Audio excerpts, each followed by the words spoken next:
The views and opinions expressed during Love and Life with Lana and Dave are those only of the speakers and guests and do not necessarily reflect the official policy or the position of our podcast hosts or affiliates. Any content provided is not intended to malign any religion, ethnic group, club, organization, company, individual, anyone, or anything. All right, let's do it.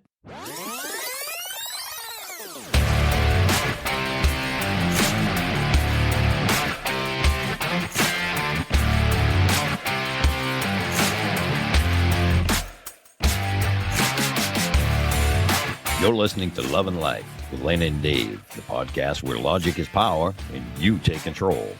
Thank you for tuning in and making the choice to listen in and get ideas for your own love and life. Now, here are your hosts, Lana Williams and David Vaccaro. Hey, hope you enjoyed last week's part 1 podcast of Jealousy and Insecurity. Get ready for part 2. It's coming at you right now. I was thinking of Nick Jonas's Jealous because I heard it this morning, and I was thinking of like just all of the lines in that song. And in it's maybe trivial and it's maybe entertainment and it's maybe fun to, in a situation like that in a song to say, oh, I'm jealous. And, when you're jealous too, that's kind of cool. But I thought about the lyrics and I was just like, ooh, this is, obviously music is music and you're going to hear all kinds of stuff in lyrics. And so you shouldn't take any of that stuff to heart. You hear stuff sometimes and you're just like, oh, I hope nobody's living their life thinking that this is okay. There are many, and that's why the song is popular, right? I know. Because there are people that relate to it.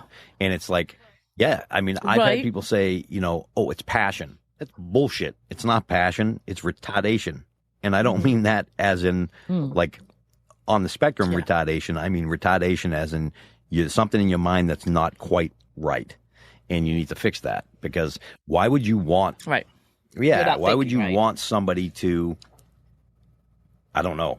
Like, why would you want somebody to accuse you of shit you're not doing? Or be Well, here's my possessive? thing. I've had friends that have done this, and this is both females and males. Anybody in a relationship, straight, not straight, whatever.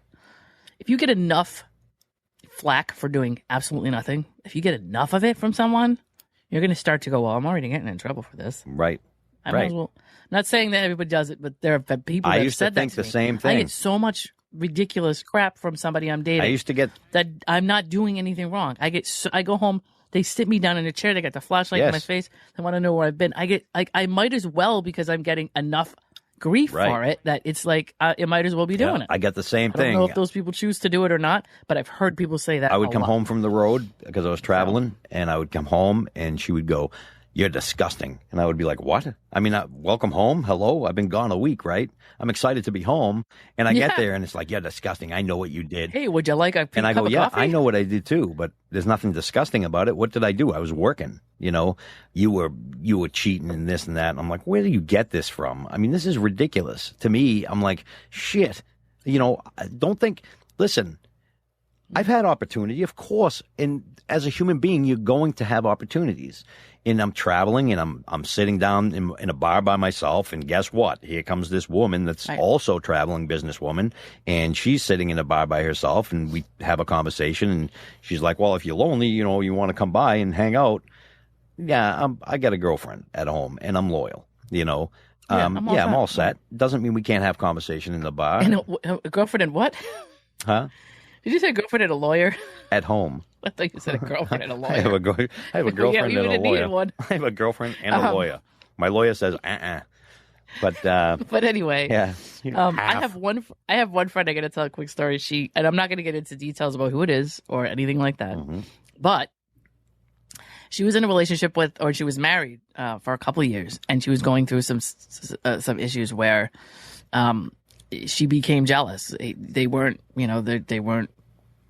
there was not a whole lot of relations going on in the relationship. She was really more interested than he was in it. No sex?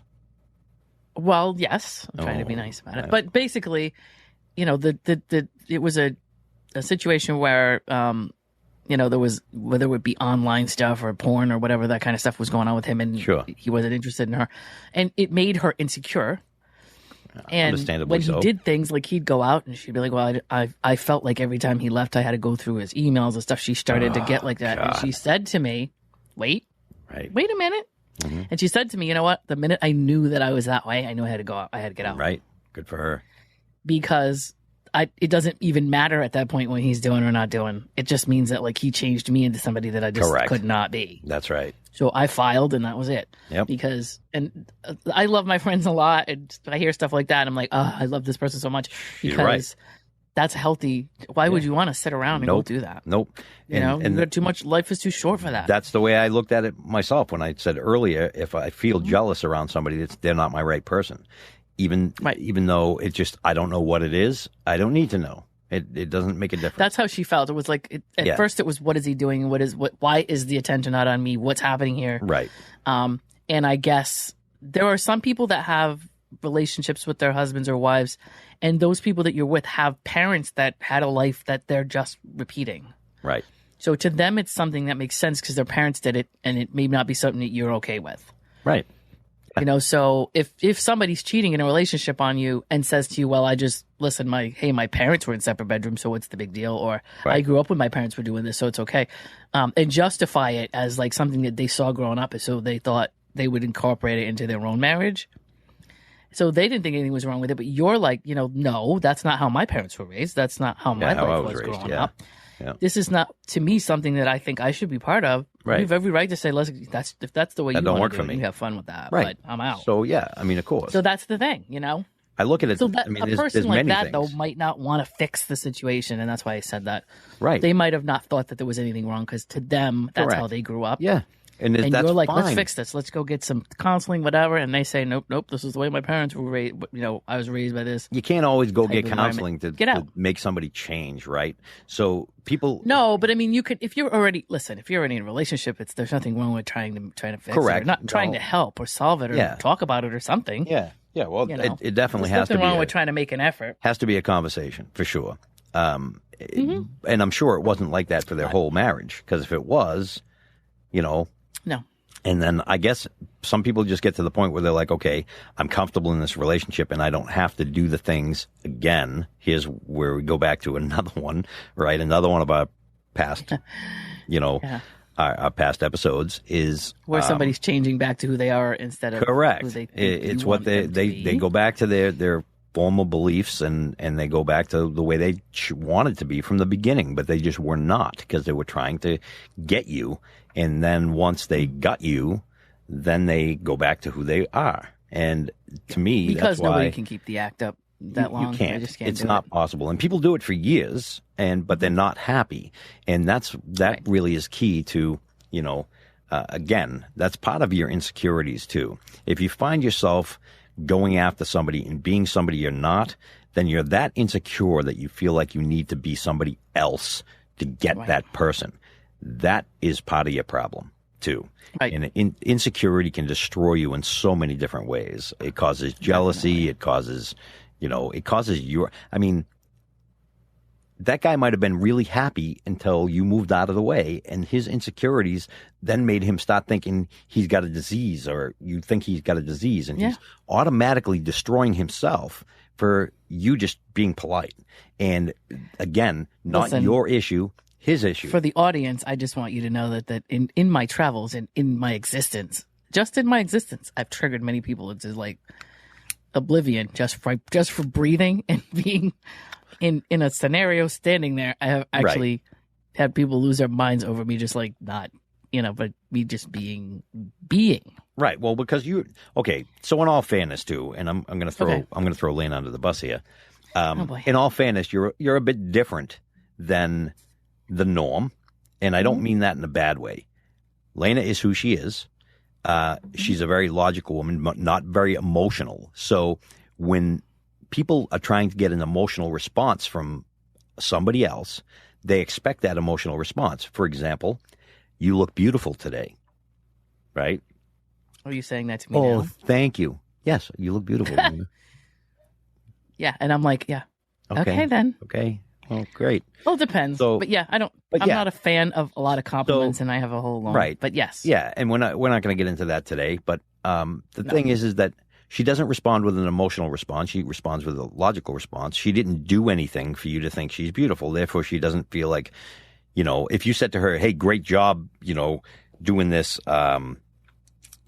building this program, whatever, or with your job, she's going to say thank you. Fixing this issue. Yeah. She's going to say thank you because that's something I can have control over. She controlled it, right? You do not control what you look like. So for her thought process is, well, okay, thank my mother, I guess, or my parents. It's my genes, right? I always say it's a biological accident. It's a biological accident, which is a true biological accident. It's true, right? However you look is how you look. So in her logical mind, it doesn't require a response. And some people will get offended by that, right? So that's just one thing with Lana that's a little bit different. And so is it wrong? No, it's not wrong. Yeah. But that's probably why a lot of people get butthurt. But it's not the response that's expected. Correct. Well, I'm what you would call I say that I'm like the Seinfeld of like social construct, in the sense that like I pull apart a lot of things people say that most people don't even really pay attention to.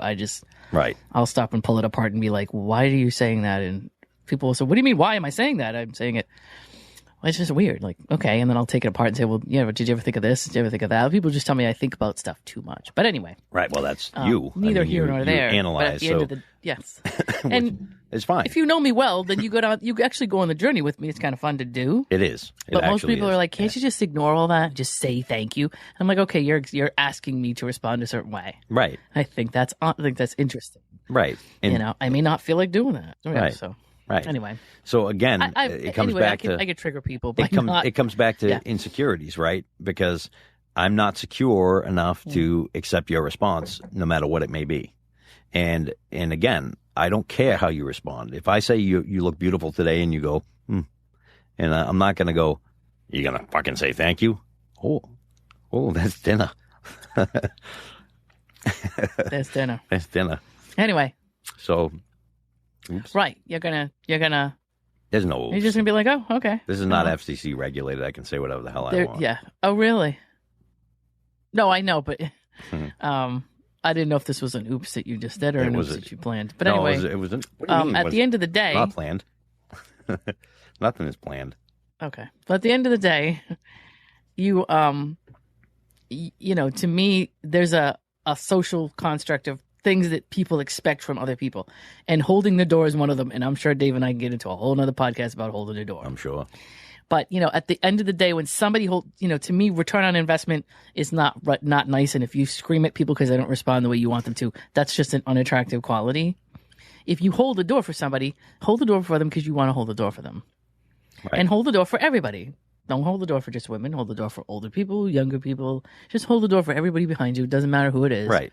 And then how they respond to the door being held for them, that's their problem. Correct. Yeah, don't make it you yours. do it because that's who you are. And if you don't want to hold the door, don't hold the door. Right. Nobody's telling you have to do it. Mm-hmm. And it's as simple as that for me. Well, I will tell you, I hate when I hold open the door and people just keep walking out and nobody puts their hand on the door. It's like, okay, I want to let go of the door now because there's 45 people of you walking out. Somebody at least hold the door so I can walk away. That's rude.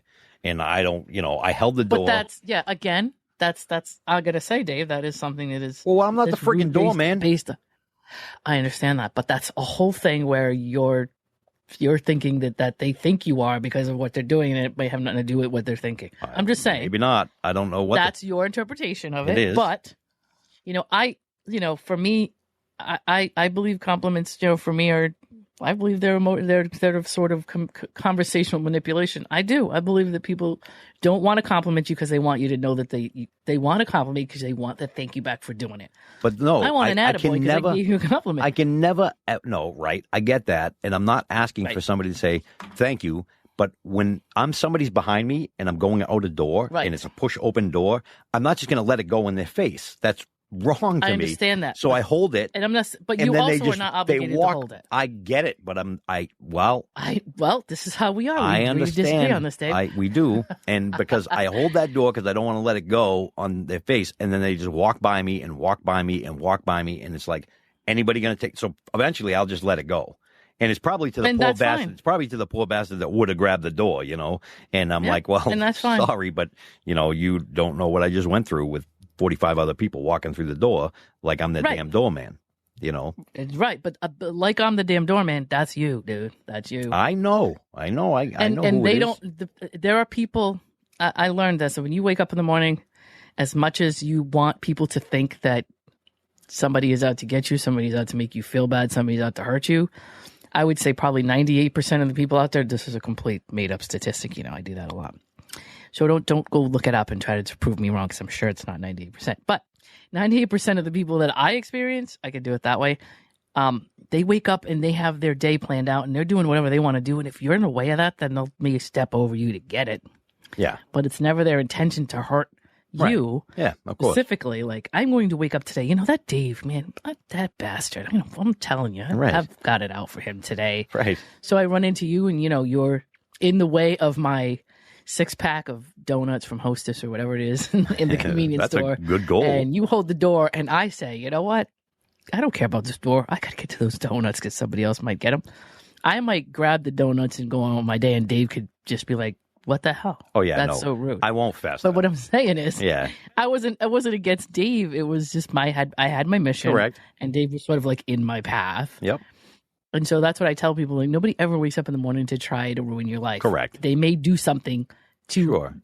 make themselves feel better or to gratify themselves in some way. Right. And you just happen to go under the tire in the process. That's right.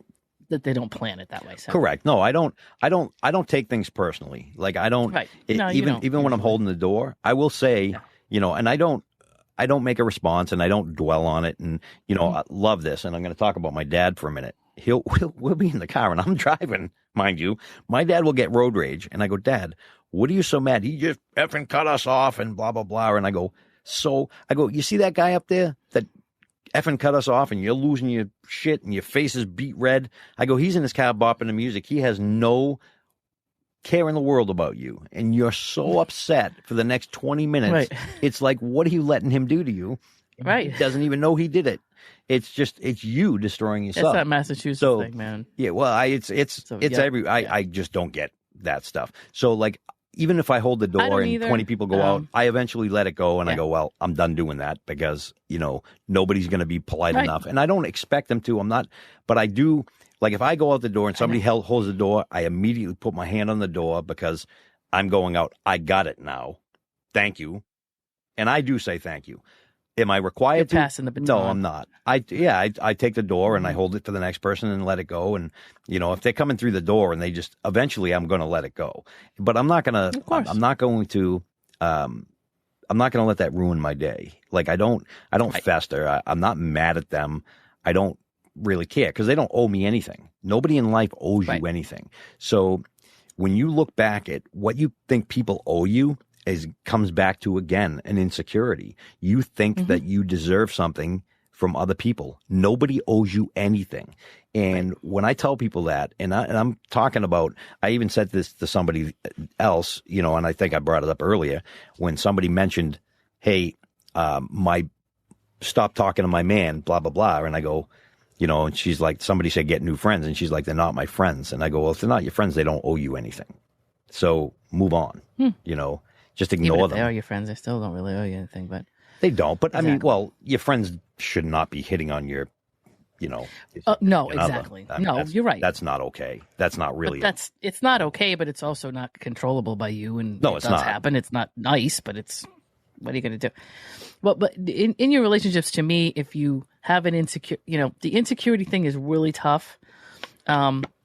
That's going to get in your way a lot, not just with jealousy, but with a lot of things. Of course. You're going to be a very tired, exhausted person trying to catch up with whatever your insecurities are. So that's a really good thing to start with and say, if I feel like somebody's got something I don't have, or if I get too emotionally upset over something that probably doesn't seem like it should be a big deal. Right. What if you see that that's happening with a lot of things like in your life, you should stop and say, let me look at this. Let me, it would just behoove you as a person to be healthier in life and to be less stressed in life. Right. Find out a way to build up your security so that you don't have all that going on. That's just right.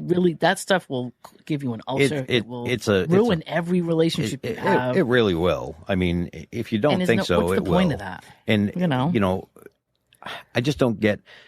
I mean, I want to live a peaceful life. Right. And if I'm in a relationship with somebody and I don't have that peace in my life, and somebody comes into my life and they disrupt that peace that I have in my life and that freedom that I have in my life. And what I mean by freedom is freedom to be who I want to be, who I am, right?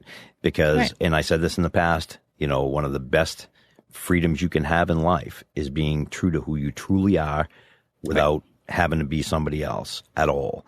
And so by having that peace in my life, I don't have these insecurities and I don't have jealousy. I have peace. I'm at peace with whatever happens.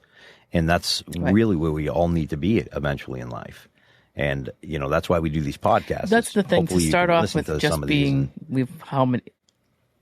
Yeah. Right. I mean, at the beginning of our podcast journey, it all kind of stems back to the thing of be you, be content by yourself in a room, sitting down. Are you okay with you? Are you okay with your thoughts? Are you a happy person just like on your own? Are you satisfied and with if you are, a lot of that stuff that we're talking about will probably not happen. Correct. Because if somebody comes along and tries to force all that kind of drama on you. Right.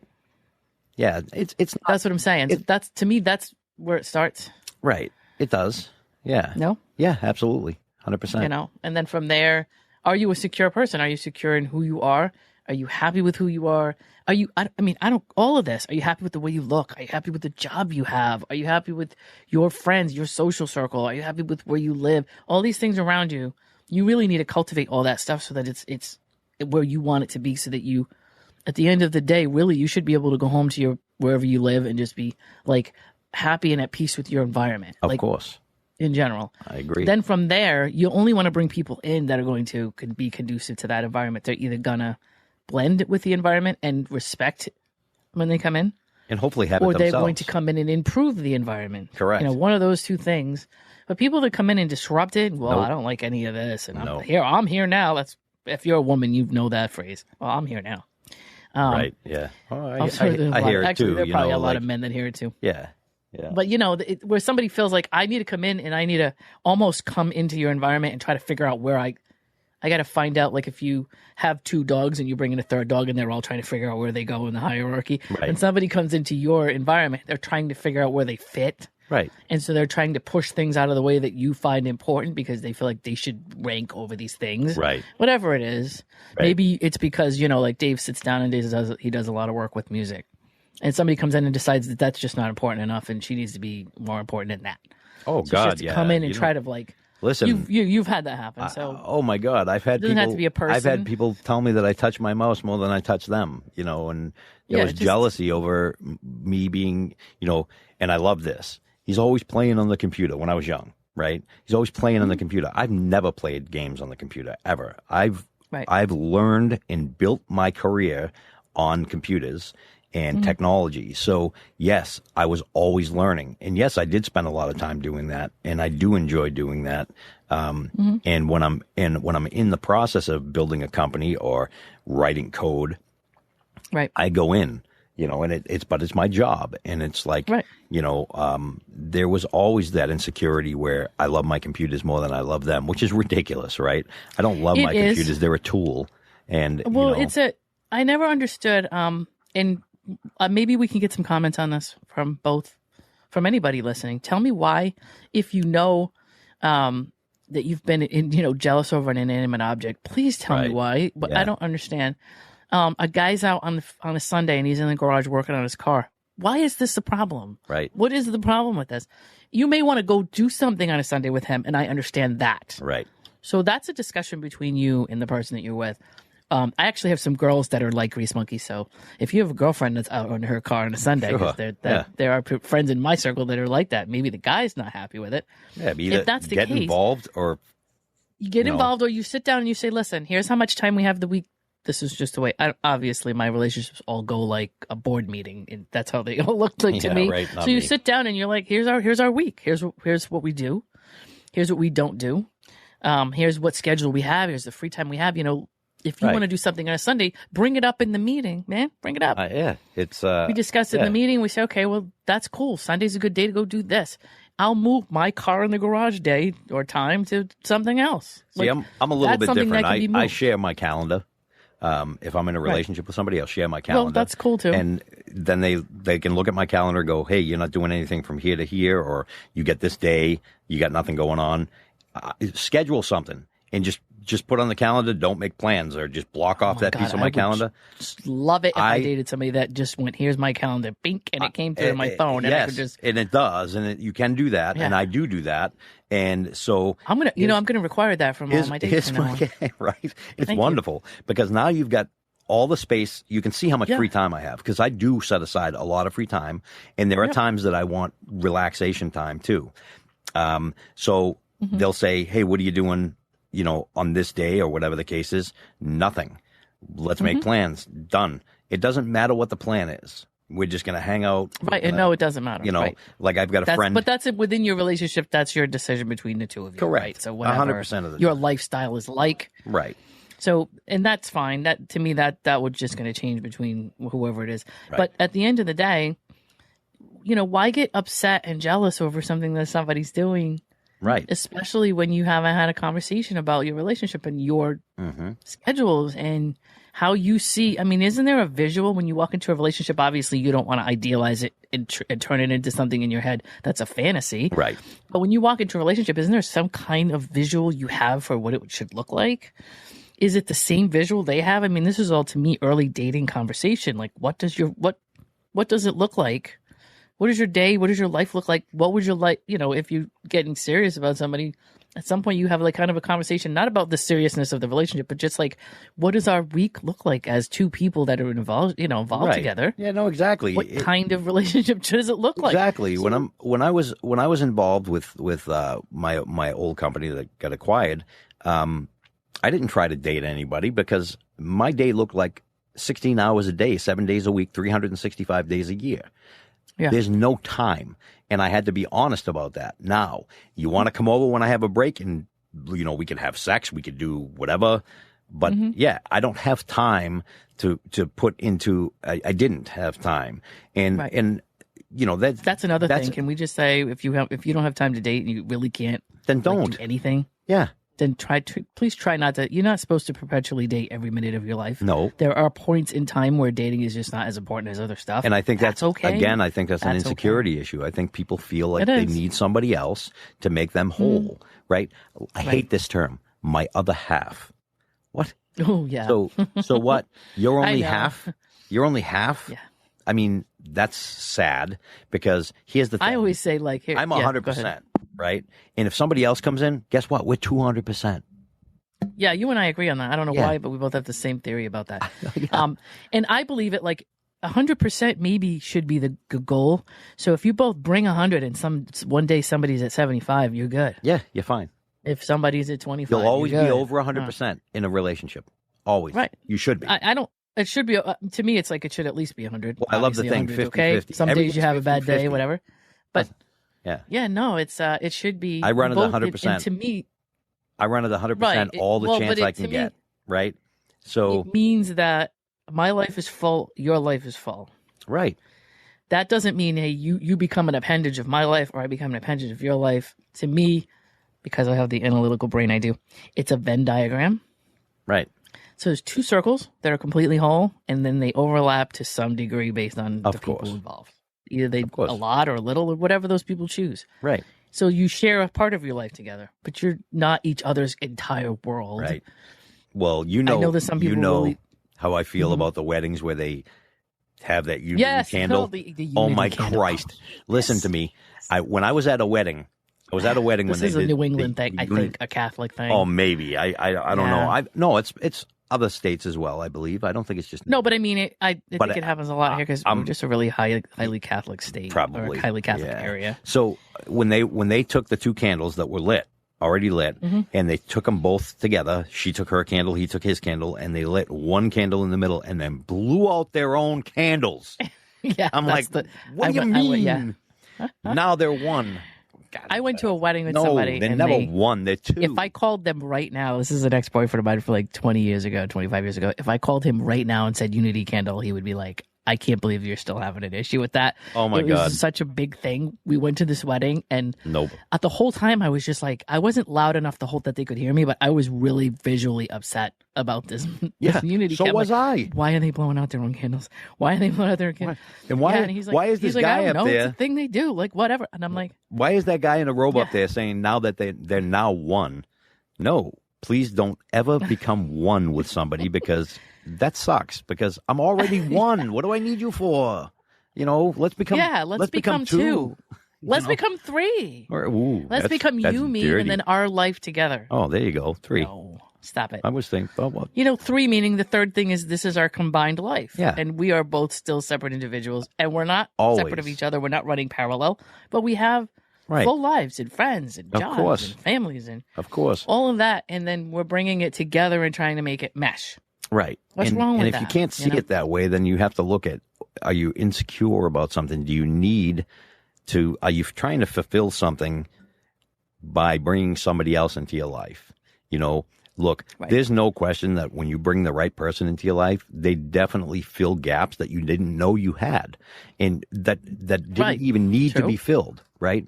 And that's a wonderful feeling. Although single now, I've definitely felt it in the past where Lena's taking pictures and I'm shy.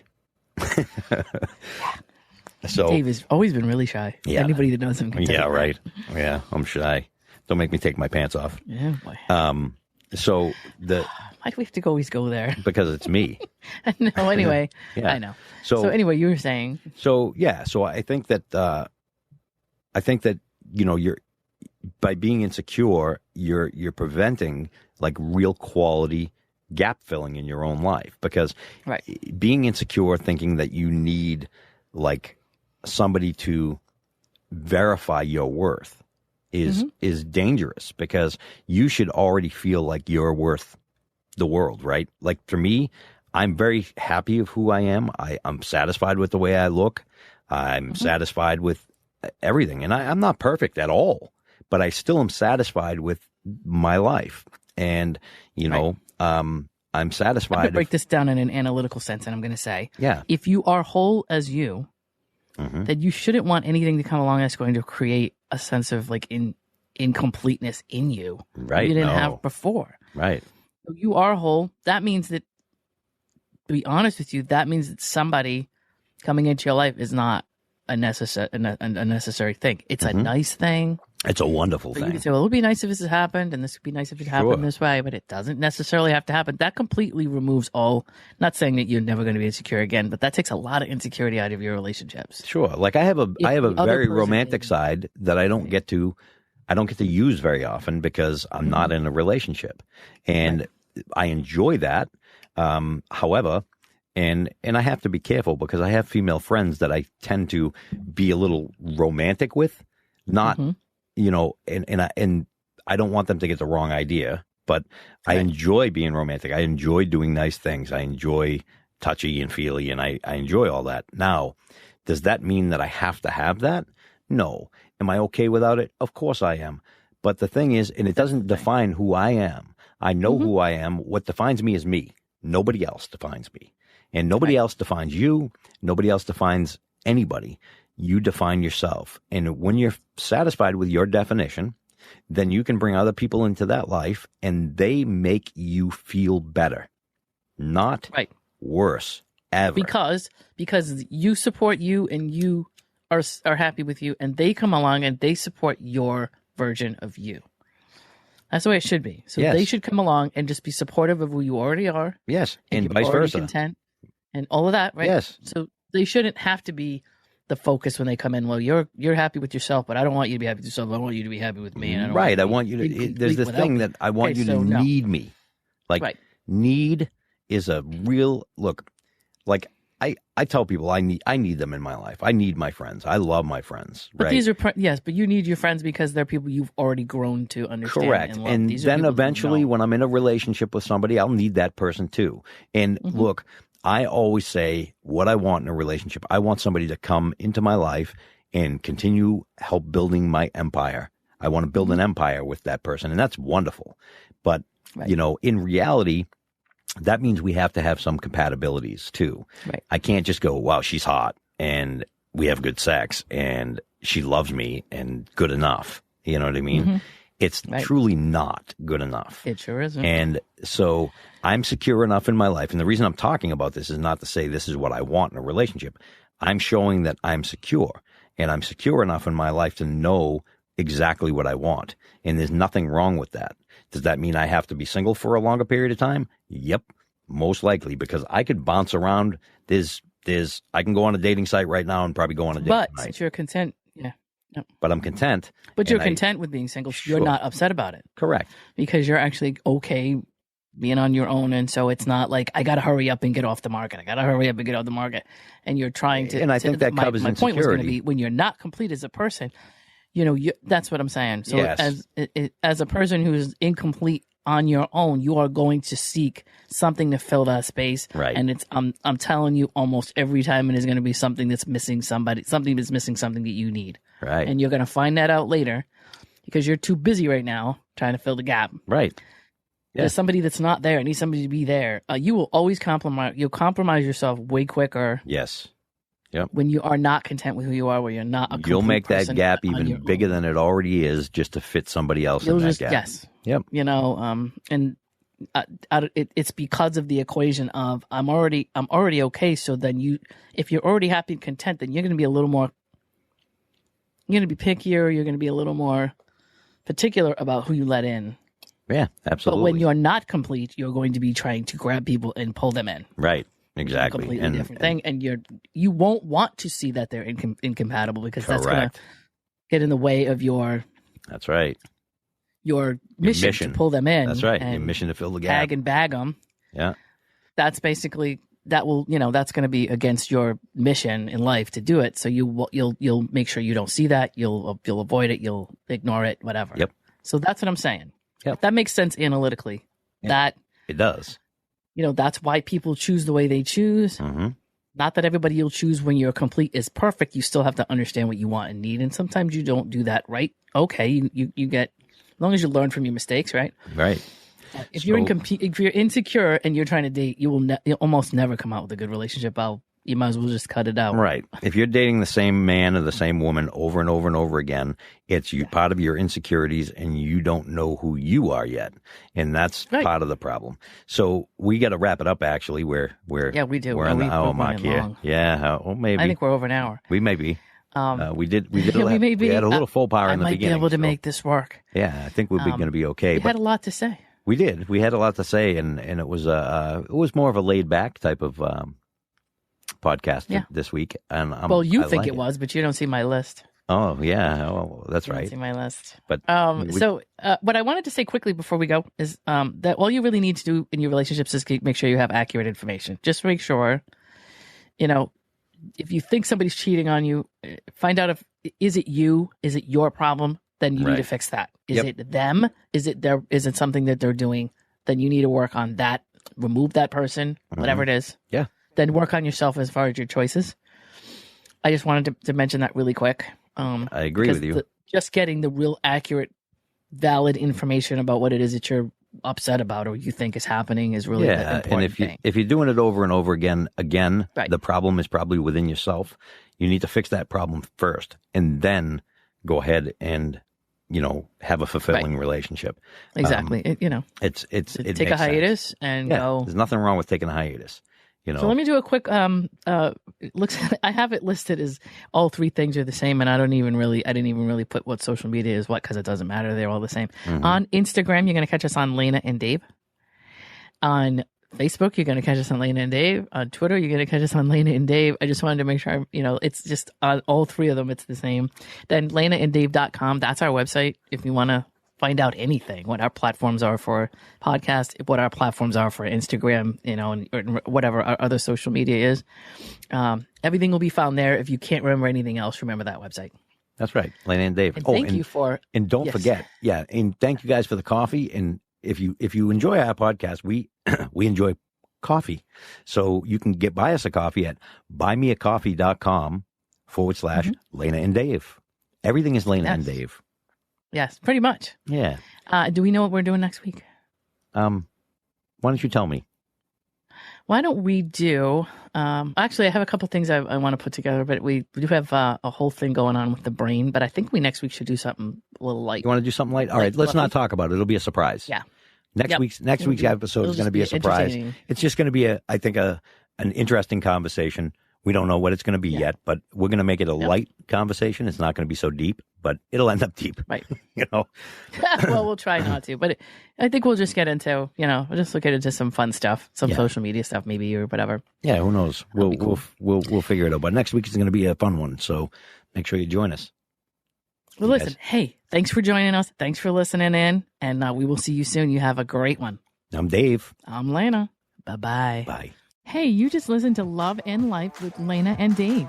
Thanks for joining us, and we hope you enjoyed it. If you did, please share the podcast, leave us a comment or review, and don't forget to subscribe so you don't miss any new content. We'll see you soon.